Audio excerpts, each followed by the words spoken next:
Yun. Aray, ang niluto ko kanina. Aray, napanood ko lang mga chip. Kaya aking ginaya.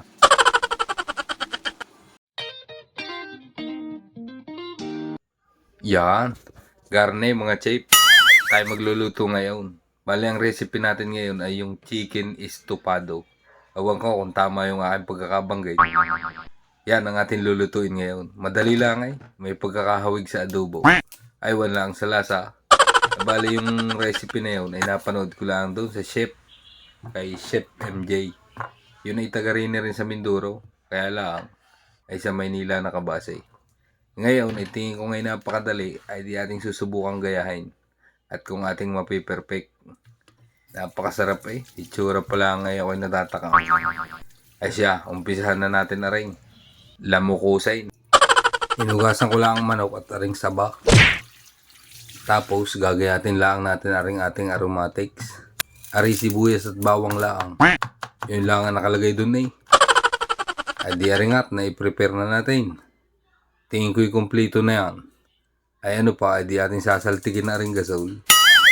Salang natin ang kawalay. Ari yung vintage kong kawalay. Oh, tingnan nyo.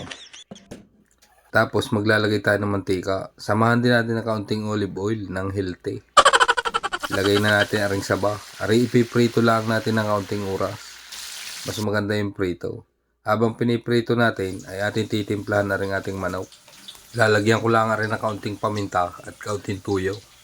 At siya, ating haluin na ng garne. Tapos, titingnan uli natin na rin saging. Siya, ari luto na. Aahunin na natin. Mahalaga yung miro niyan. At yan ang pinaka-importante sa lahat. Tapos aring manok ay isisir lang natin. Papupulahin lang natin ng kaunti. Garnigaw.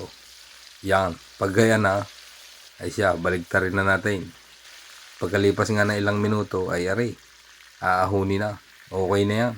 Maganda lang yan ganyan para juicy yung ating manok. Napakasarap niyan. At aray, sa pinagprituhan niya, ay magsasangkot siya lang tayo din ng sibuyas at bawang. Unahin natin ang bawang, isunod natin na rin kaunting sibuyas. Haluin nyo lang ng kaunti at lagyan na natin ng tuyo. Yun ang nakalagay dun eh. Di ating gagayahin. Pagkatapos nating malagyan ng tuyo ay di aray. Lalagyan na natin ng isang tasang tubig. Diyan na may hintayin lang natin kumulo. Yun, kabilis, nakulo na eh. Ilalagay ko naman na rin brown sugar na may paminta. Tapos haluin natin ng kaunti. At siya, tikman na natin.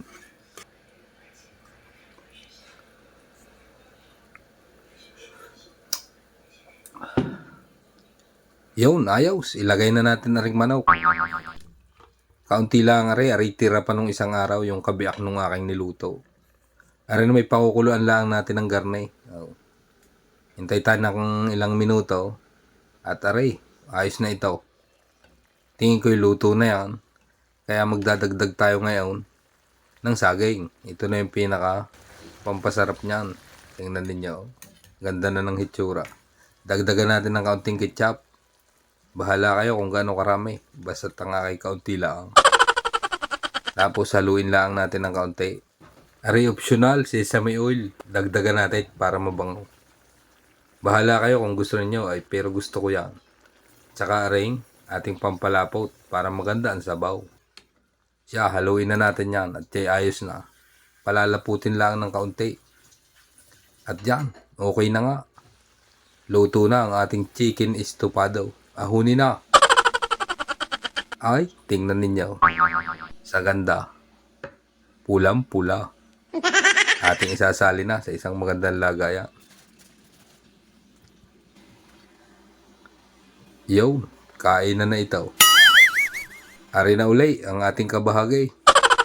Siya, ay ako'y titikim na. At baka si Mrs. ay makarating pa. Ay kain tayo mga chip. Oh, kasarap ng saba.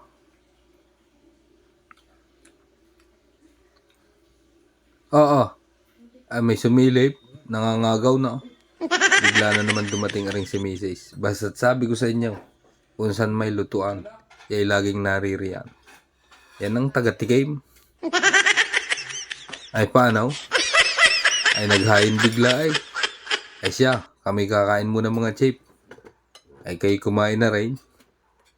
Hanggang sa susunod ulit. Salamat sa panonood.